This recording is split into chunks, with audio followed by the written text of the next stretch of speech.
Yo guys, how's it going? Welcome back to the channel. So today we're going to be playing Forza Motorsport on PC, running an overclocked MSI Vanguard RTX 1590 graphics card, and Ryzen 9 9950X 3D CPU. So firstly, as always, I'm going to start by showing you the graphics settings really quickly. So we are running a render resolution of 3040 by 2160 on my 4K 144Hz display. We're running TAA for anti-aliasing. I've been told in the past that DLSS is not currently working properly, so we're just going to use TAA. All the advanced graphics settings are all ultra preset with everything fully maxed out with full ray tracing and RTGI ray trace reflections enabled. All these settings here, ultra high settings. And as you can see, everything's fully maxed out, ultra high settings. So we're going to do 4K native. 4K with DLSS quality mode. We may briefly test out 8K. I know the RTGI option is very heavy, but we may briefly test 8K just to see how it runs. I'm assuming it's not going to run very good because the ray trace global illumination is a heavy preset. But we'll try it anyways. Then we'll try 1440p and 1080p native resolutions. We're doing the Fujimi Kaido course, I think that's how it's pronounced, and we're in this beautiful blue Nissan GTR. Level 3 driver tower difficulty. Normally I have it higher, but I haven't played this game very often recently, so we're just going to go a little easier on ourselves. This is a harder track, which I've only done one other time. And we're going to go ahead and start the race. We'll cycle through the views, progress through the race, and we will obviously change resolutions, and I will mention when I do so, and we'll take things there. But enjoy the race, hopefully it'll be nice, and we'll see how this RTX 1590 graphics card runs this very heavy track. Enjoy, guys.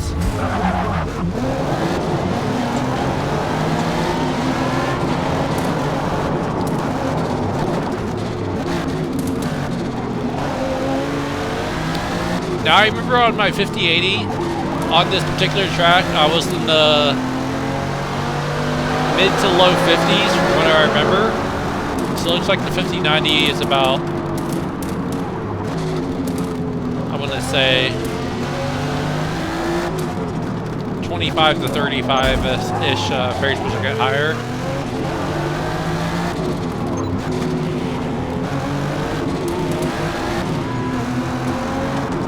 But yeah, this is such a beautiful course. I like all the vegetation and the sunlight, how it peeks through the leaves and foliage. It's just really well done. Really like it. It's a beautiful course. It's also a very difficult course, which, like I said, I've only done one other time, so we will try our best to maintain as best racing line as we possibly can. One frame stutter there.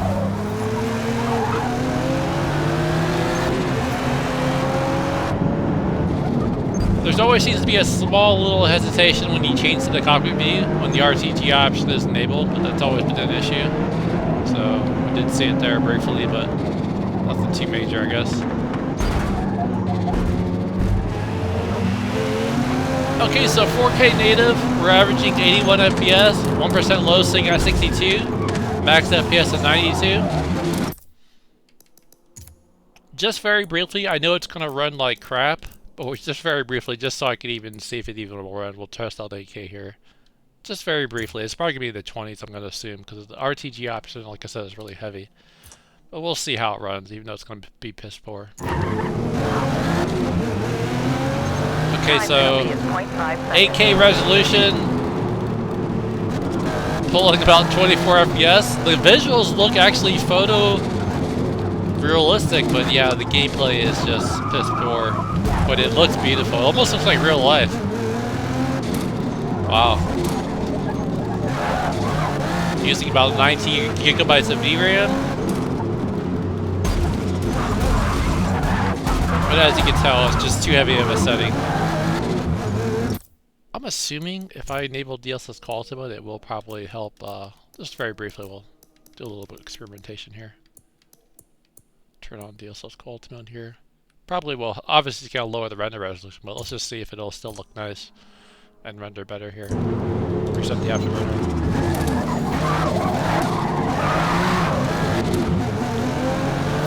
And that seemed to put us in the 40s.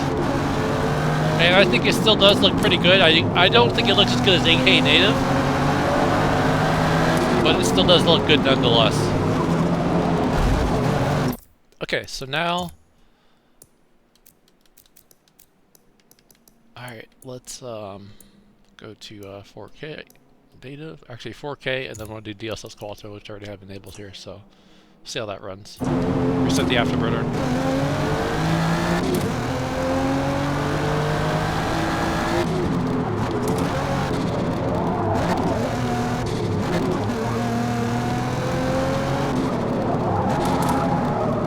But yes, it's a beautiful course. I like all the colors, different trees. Going up the side of a mountain, it's just really, really cool. So appreciate all the different variety this track offers. It's really nice. I think Turn 10 did a really good job of making this game really competitive with a lot of other racing simulations. So I'm very happy with the end result.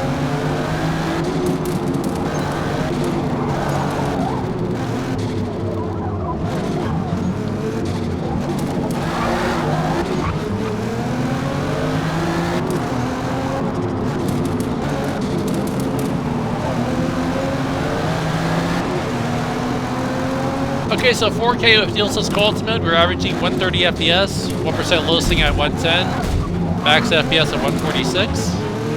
Got that beautiful waterfall to appreciate there, which I like. You can hear it in the background, it's nice. Alright, so now let's go to 1440p, and let's go back to CAA. Reset the afterburner.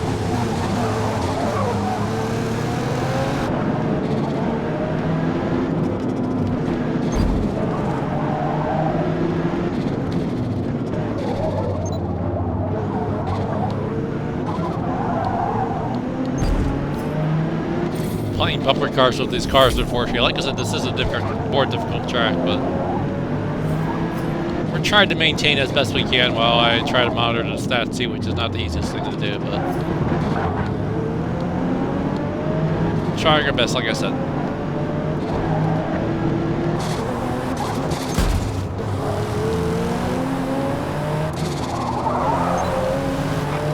Just can't pass this Corvette.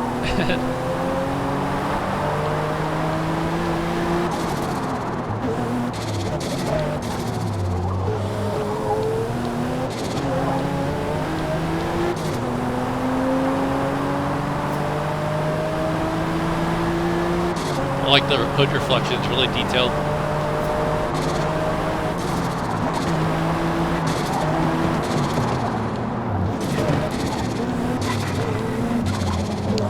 Okay, so 1440p native, averaging 141 FPS, 1% low-sing at 112, max FPS at 180.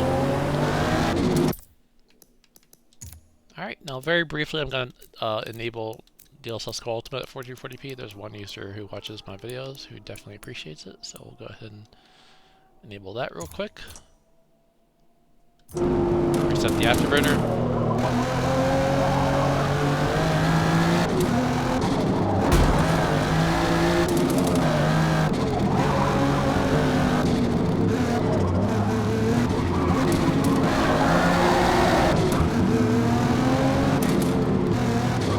And that seems to boost us into the 200s for the average.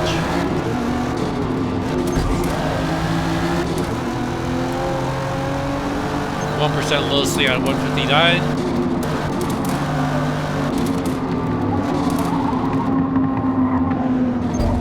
And max FPS at 216. Alright.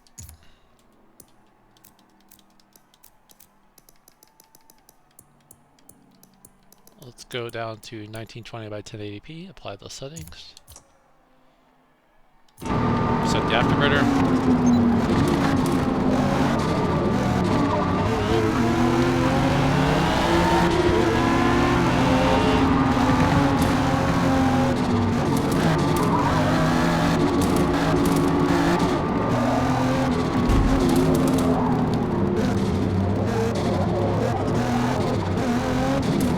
Sharp turn.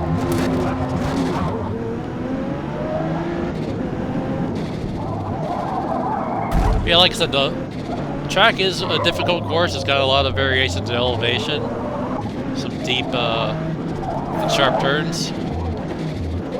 So it is a little bit more difficult towards the end of the lap here to maintain a racing line.